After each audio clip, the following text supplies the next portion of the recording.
दे रहा हो। घड़ी की सुइयां चलने लगी, मगर यूनुस ने घड़ी फौरन वापस नहीं की। अमीर आदमी ने बेचैनी से कहा, चल रही है तो दो ना, 1 मिनट भी कीमती है। यूनुस ने सर उठाकर कहा, जनाब, जो वक्त को दौड़ाता है वो जिंदगी को थका देता है। नाराज होकर अमीर आदमी दुकान छोड़ गया। दिन, हफ्ते और महीने गुजर गए। कुछ अरसे बाद वही आदमी दोबारा आया, मगर अब उसके कदम भारी थे। आवाज में हुरूर नहीं बल्कि बोझ था। वो बोला, मेरी जिंदगी बिखर गई है।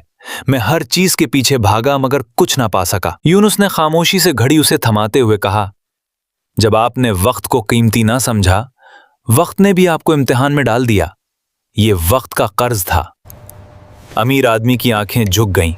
उसने पहली बार घड़ी की सुइयों को नहीं, अपने माजी को देखा। उस दिन के बाद वो आदमी वक्त पर आने लगा, लोगों को सुनने लगा और हर लम्हे को समझकर जीने लगा।